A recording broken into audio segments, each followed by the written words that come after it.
ये सोमालिया में जो समुद्री जो डाकू, हाँ पायरेट्स, हाँ। तो वो आप किसी मिशन में शामिल रहे कभी? सोमालिया में भारतीय नौसेना 1988 से डिप्लॉयड है। और सोमालिया का जो प्रॉब्लम क्या है कि Somalia is a failed state. Failed state का मतलब वहाँ पे कोई गवर्नेंस है ही नहीं। अच्छा। तो कई साल पहले वहाँ पे जब वो एक मजबूत कंट्री था, तो वहाँ पे उनकी एक नौसेना थी, कोस्ट गार्ड थी। अब जब वो कंट्री वो सिविल वॉर के चक्कर में वो अपने अपने लॉर्ड्स बन गए, वहाँ पे मिलिशिया लॉर्ड्स बन गए, और वो पूरे कंट्री को उन्होंने तोड़ दिया और अपने खुद का फील्ड चलाने शुरू कर दिए। तो उसके बाद उनकी कोस्ट गार्ड रही नहीं। और जहाँ आपकी कोस्ट गार्ड नहीं होगी तो वहाँ पे बाकी जो मुल्कों की जो फिशिंग कम्युनिटी वो वहाँ पहुँच जाएगी। और सोमालिया का जो एंटायर जो एरिया है समुद्र तट, उसमें बहुत अच्छी फिशिंग एक्टिविटी होती है। प्लस कुछ बड़े बड़े ऐसे देश थे जिनको कि अपना पूरा जो कचरा मलबा है वो डंप करना था, वो भी वहाँ के डंप करना शुरू कर दिया उन्होंने। अब जब ये हुआ तो जो वहाँ के जो कोस्ट गार्ड के लोग थे, जो कि अभी कोस्ट गार्ड में शायद नहीं रहे, उन्होंने इसको अपोज किया। और उनके अपोज करने का तरीका ये था कि जो भी जहाज ऐसे आएगा उसके ऊपर चढ़ जाओ और उस जहाज को फिर वो हाईजैक कर लो आप। तो उसके बाद पायरेसी शुरू होगी। अब पायरेसी बहुत बड़ा बिजनेस है।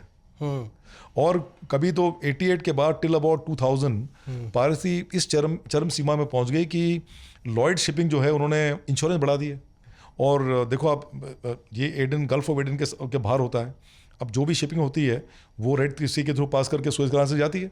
अगर आपको यहाँ से अटलांटिक ओशन जाना है, अगर आप यहाँ पे एक ब्लॉक सा लगा दिया बिकॉज ऑफ ये जो समुद्री डाकू आपने कहा पायरेट्स, तो लोग फिर they to go to the round African coast, नीचे से केप ऑफ गुड होप के उसके बाद जाते थे अटलांटिक ओशन में या पैसिफिक ओशन में।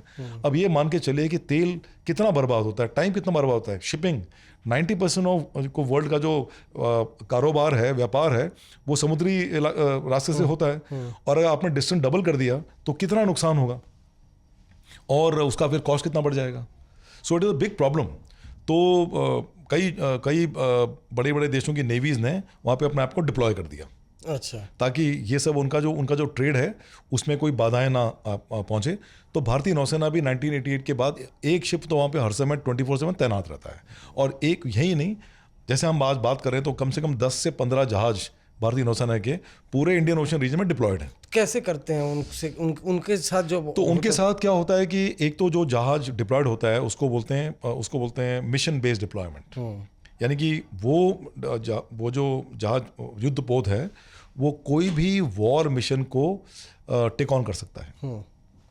कहीं पे अगर लड़ाई हो रही है तो वहाँ पे वो डिप्लॉय हो सकता है। कहीं पे अगर HADR मिशन करना है, humanitarian assistant disaster relief operation करने हैं, तो वहाँ पर डिप्लॉय हो सकता है। कहीं पे जैसे लेबनान में हुआ था, सीरिया में हुआ था, हमारे जो भारत देश के लोग फंसे हुए वहाँ पे क्योंकि वहाँ पे कोई सिविल वॉर चल रही है, उनको निकालने का काम करना है, तो हमारे जहाज वहाँ डिप्लॉयड हैं। तो इतना इंपॉर्टेंट है डिप्लॉयमेंट जहाज किसी देश के सामने है, ताकि we can be, our response can be very quick.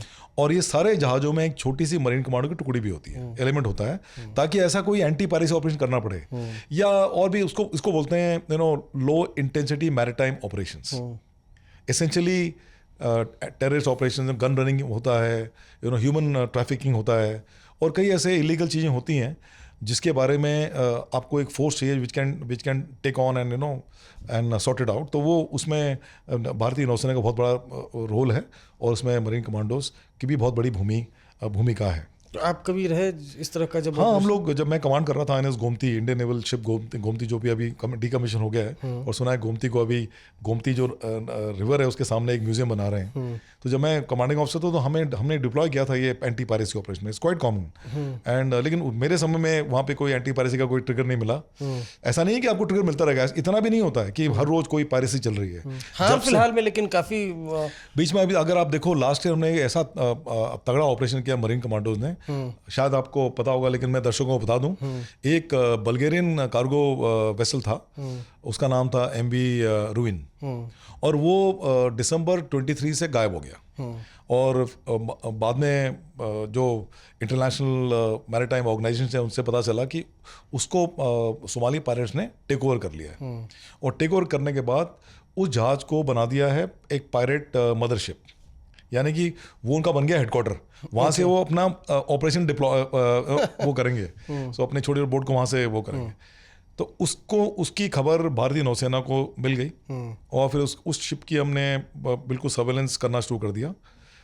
लेकिन क्या होता है कि आप तब तक असॉल्ट नहीं कर सकते जब तक कि आपको 100% अनुमान नहीं है कि भाई ये इसमें कुछ गदर है। तो वो एक्चुअली फरवरी 24 या 3 महीने के बाद मालूम पड़ा, क्योंकि वो जो नॉर्मल जो व्यापार के जहाज होते हैं वो एक जैसे कि हाईवे में जाते हैं तो सी में भी काफ़ी हाईवे होते हैं, उसको बोलते हैं sea lanes of communication, lines of communication. तो वहीं से जाते हैं क्योंकि वो सबसे शॉर्टेस्ट रूट है, तो तेल भी कम वो होता है प्लस सेफ भी है। तो ये कहीं जिगजैग कर रहा था तो शायद सस्पिशन हो गया और इसके ऊपर फिर ज़्यादा सर्वेलेंस माउंट की। जो सी गार्डियन हमारे पास जो ड्रोन है जो अमेरिका से हमने हमारे को लोन में मिले हुए हैं, उसको डिप्लॉय किया। फिर भारतीय नौसेना का एक बड़ा शिप है कोलकाता, INS कोलकाता, वो डिप्लॉय हुआ। एक और छोटा शिप है वो भी डिप्लॉय हुआ एंड करके उन्होंने हमको कॉर्नर कर दिया। और उसके बाद ड्रोन फ्लाई किया, और जब ड्रोन फ्लाई किया तो वो ड्रोन को शूट डाउन कर दिया वो शिप में किसी ने, डाकू में समुद्री डाकू यानी कि पायरेट्स। तो लेकिन ड्रोन ने जो पिक्चर भेजी और जो वीडियो से मालूम पड़ा कि वहाँ पे तो 30-35 लोग AK-47 लेके खड़े हैं। इसका मतलब तो बड़ा जाहिर है कि इसमें तो क्योंकि क्या है ना कि एज पर इंटरनेशनल लॉ ये बड़े बड़े जहाजों मर्चेंट वेसल में you can't carry fire arms. अच्छा, वो बैन है, फायर आर्म्स कैरी नहीं करते हैं वो लोग। अभी तो खैर करते हैं बिकॉज सी मार्शल, जैसे स्काई मार्शल होते हैं वैसे सी मार्शल हैं, क्योंकि ये इस डर के मारे सबके सब 2-4 अपने कमांडो रख लेते हैं या तो रिटायर्ड फौजी रख लेते हैं। लेकिन ऐसा 35 आदमी और वो भी सब वेपन लेके खड़े हैं, तो यानी कि शक पूरा हो गया कि ये शक एक्चुअली सच्चाई में बदल गया कि ये तो पायरेट शिप है और यहाँ पे एक्शन करना पड़ेगा। अब वो एक्शन करने के लिए आपको मैं ये बात बता दूं कि ऐसे इंटरवेंशन ऑपरेशन करना, वो भी समुद्र में जहाँ पे आपको कैमोफ्लेज एंड कंसीलमेंट करना बड़ा मुश्किल है और आपको सपोर्ट नहीं मिल सकता, क्योंकि वो अगर आप वो जहाज में हैं, अपने वो जहाज में वो लोहे के दरवाजे के पीछे खड़ा है और आप बोट से पानी से आ रहे हो तो आपको बिल्कुल बतख की तरह मार सकता है। तो बहुत ही हाई रिस्क एंड बहुत ही डेंजरस ऑपरेशन होता है। तो उसमें अक्सर you have to be very clandestine, बिना उसको पता चले आपको वो शिप में एंटर करना है या शॉक एंड ऑ देना है। उसके लिए फिर आपको फिर वेपन रिक्वायरमेंट और आपकी एसेट रिक्वायरमेंट, जैसे हेलीकॉप्टर, ये वो उसका तामझाम का बहुत बड़ा वो होता है। You have to have all this thing अगर आपको कुछ बहुत ही पॉजिटिव करना है या सक्सेसफुल करना है। तो उनको मालूम पड़ा कि ये जो मरीन कमांडो की स्ट्रेंथ है वो इनसफिशिएंट है इसको सॉर्ट आउट करने के लिए। तो then they asked western naval command Mumbai, और वहाँ पे फिर they took approvals of MOD and air force का C-17 एक एयरक्राफ्ट, उसमें मार्कोस जो वहाँ पे बॉम्बे के थे रेनफोर्समेंट, वो आए और उन्होंने अपने बिकॉज हमारे पास भी कैपेबिलिटी कि हम अपनी बोट भी ऊपर से फेंक सकते हैं और स्काई डाइव भी कर सकते हैं एंड उसका ऑपरेशन को अंजाम दे सकते हैं। तो C-17 केम 2600 किलोमीटर्स और उसके बाद उन्होंने स्काई डाइव किया, बोट ड्रॉप करके स्काई डाइव किया। जब ये दृश्य उन्होंने देखा, पायरेट्स ने देखा, वो डर गए, उन्होंने सरेंडर कर दिया। अब ये देखिए, ये बहुत ही अद्भुत ऑपरेशन है, वर्ल्ड में सेकंड टाइम हुआ है।